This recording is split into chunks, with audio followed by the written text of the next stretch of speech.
అమెరికాలో తానా ఉత్సవాలు నేను చూశాను. అమెరికాలో తానా భవిష్యత్తులో అమెరికా తానా కదా, అమెరికా ప్రెసిడెంట్ కూడా కమ్మవాడే అవకాశాలు చాలా ఉన్నాయి. ఆ స్థాయి ఉంది, ఆ స్టామినా ఉంది, ఆ దమ్ము ఉంది, ఆ ధైర్యం ఉంది.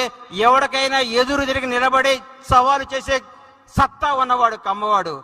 చెరువులో పడ్డాడు ఈత్తం చూసాం, వాగులో పడ్డాడు కొట్టుకురావటం చూసాం, బోర్లో పడ్డ పైకి లేచేవాడే కమ్మవాడు. మామూలుగా బోర్లో పడితే ఎవరైనా చచ్చిపోతారు, బోర్లో పడ్డ పైకి రాగలిగే కెపాసిటీ ఉన్నవాడే కమ్మవాడు. కమ్మవాడిగా పుట్టినందుకు గర్విస్తాం, కమ్మవాడిగా పుట్టినందుకు ఆనందిస్తాం. ప్రతి ఒక్కరికి చెప్తున్నా, లేని కమ్మ పిల్లల్ని కమ్మ ఒక్కరిని ఆశీర్వదించండి, ఆదుకోండి, వీలైనంత సహాయం చేయండి. మేము పెద్ద పెద్ద కంపెనీలు పెట్టాం, మేము పెద్ద పెద్ద డాక్టర్లు అయ్యాం, మేము పెద్ద పెద్ద ఫ్లైట్లు కనిపెట్టాం కాదు. మన కమ్యూనిటీలో కష్టపడ్డ యువకుల్ని చేయి అందించండి, వాళ్ళకి భవిష్యత్తు ఇవ్వండి, వాళ్ళ జీవనోపాధికి సహకరించండి. ఒక్క ప్రతి కమ్మవాడు మీకున్న స్థాయికి 10 మంది పిల్లల్ని మీరు కానీ ఎంకరేజ్ చేయగలిగారంటే భావి తరాల్లో మన కులం, మన కమ్యూనిటీ ఉన్నత స్థాయిలో ఉండాలని కోరుకునే వాడిని ముఖ్యంగా నేను చెప్తున్నా. రవి అస్తమించని దేశం ప్రతి ఊళ్ళో కమ్మవాడు జెండా ఎగరేస్తున్నాడని కొత్తగా తెలియజేసుకుంటున్నాం. నన్ను ఒక ఆయన అడిగాడు, అరే కమ్మవాళ్ళు అంటే ఏంది అని.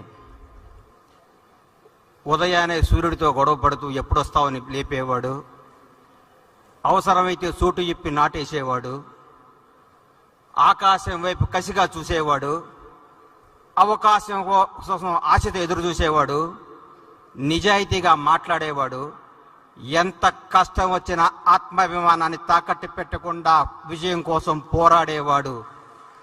నువ్వు మీసాల వైపు తిప్పుకుంటూ నేను సాధిస్తాను అని తపనతో పరిగెట్టడానికి చిరుతలా పరిగెట సిద్ధంగా ఉన్న యువకులు ఉంటారు చూడండి, అదే కమ్మవాడు అని చెప్పా.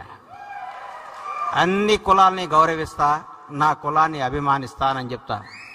నిజం చెప్తున్నాం సార్, కమ్మవాడు అంటే కష్టపడేవాడు, కమ్మాడు ఉంటే కసితో బతికేవాడు, కమ్మాడు అంటే కడుపులో తీసి పెట్టేవాడు, కమ్మాళ్ళు ఉంటే ఎక్కడ బతుకు తెరువు ఉందో అక్కడ పరిగెత్తుకుంటూ పోయేవాళ్ళు.